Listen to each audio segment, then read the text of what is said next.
Well, I can tell you, Darren, there are fears that the world is on course for the worst-case scenario in terms of climate change. Average temperatures across the globe are set to rise by up to 6 degrees Celsius. That's if CO2 emissions aren't curbed. Scientists found there was a 29% increase in global emissions over the past 8 years. And they're warning that the entire basis of human civilization could be threatened. Rory Challens has more. It's one of the starkest warnings yet on climate change. A group of scientists say previous fears that temperatures on our planet might rise by 6 degrees are now expected to take place. The alert has come from the British Antarctic Survey Group monitoring climate change. It's made previous predictions look worryingly out of date. As more information has come through, and as the scientific information has become more precise and the climate models have been refined yet further, unfortunately what's happening is that the news is getting worse. We're no longer heading for temperature rises of between 1 and 3 degrees by the end of the century, nor the gloomier prediction of between 2 and 5 degrees. Unless serious action is taken, we're heading for the top of the worst-case scenario, with a planet on average 6 degrees hotter than it is now. Even 2 degrees will have large detrimental impacts. If you remember, 2 degrees is considered sort of the range to avoid dangerous climate change. So it's really a very, very, very daunting number.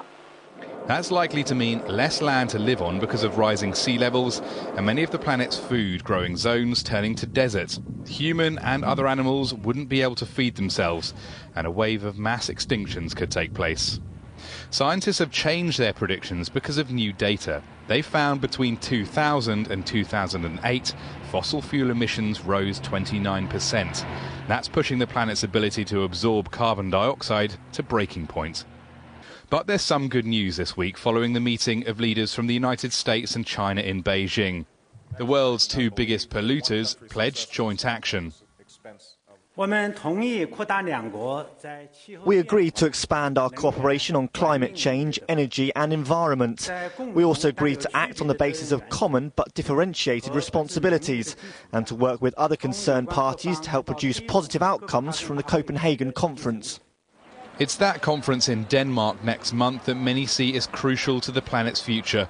With a good deal on global emissions kicking into action immediately, the scientists' gloomiest forecasts could be averted. But a bad deal, or no deal at all, and that 6 degrees prediction is likely to become a reality. Rory Challens, Al Jazeera.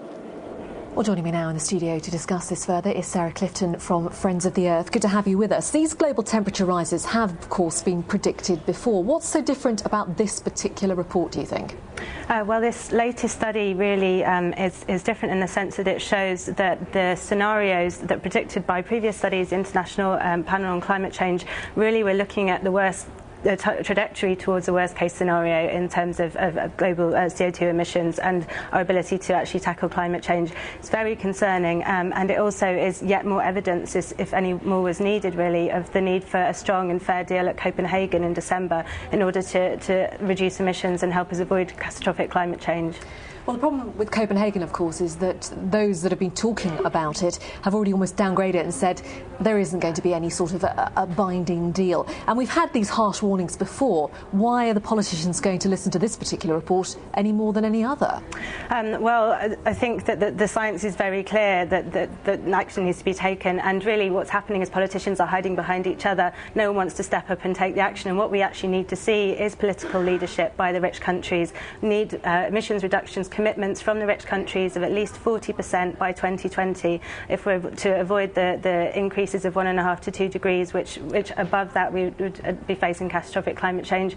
We also need to see the rich countries committing the finance to developing countries so that they can actually grow cleanly and tackle emissions and also adapt to the impacts of climate change. So what you're saying here is that nobody is particularly taking the lead. I know that there was some hope, wasn't there, coming out of the meeting yesterday between Barack Obama and the Chinese Premier, that maybe they were moving towards something, but it wouldn't be Copenhagen. It won't be as soon as that. Well, the US is obviously finding difficulties because of their domestic processes, their legislation processes, but there's nothing to stop the other rich countries to agree their second commitment period Kyoto Protocol targets. That was always meant to happen in Copenhagen, and now they're hiding behind the US and saying, well, if the US can't come on board, then we can't commit to our reductions targets either. There's nothing stopping the other rich countries from making those commitments of at least 40% by 2020 in Copenhagen, and that strongly needs to happen. How much has the recession, the global crisis, how much has that damaged efforts to get countries to reduce their carbon emissions? Again, it's been a useful excuse, but it's also a valid excuse that people have been struggling with other things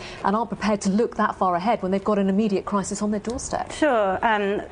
Yes, the emissions, obviously, in Europe, for example, did go down a little bit in 2008. But what we've seen is most of the investment which is being put forward by national governments to actually help counter the recession and tackle the global economic crisis is going into straight back into the economic models and industries and problems that are causing climate change in the first place. What we actually need is major public investment in renewable technology, in green infrastructure, in an actual real action to help reduce emissions. And how drastic are we talking about the changes that you at Friends of the Earth and other climate change campaigners are asking for? What sort of, I'm just trying to get at how drastic, how expensive, how much commitment is required for it? Sure. Well, as I said, globally, we really need to see in December the rich countries committing to reductions of at least 40% by 2020. At the moment, the European Union has committed only 20%, and half of that will actually be offset. So very significant emissions reductions commitments are needed. But those will also have economic benefits for us. They will help us to move our economies more quickly. And if we put off the urgent changes that need to happen to the longer term, then they'll only be harder for us. We need to make the changes now.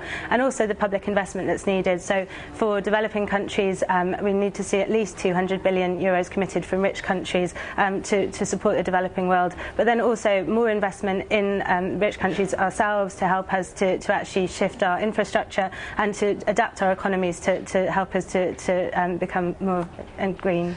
Very drastic changes indeed. Sarah Clifton going to be monitoring, obviously, the Climate Change Summit in Copenhagen, but for the moment, many thanks indeed for joining us. Thanks a lot. Thank you.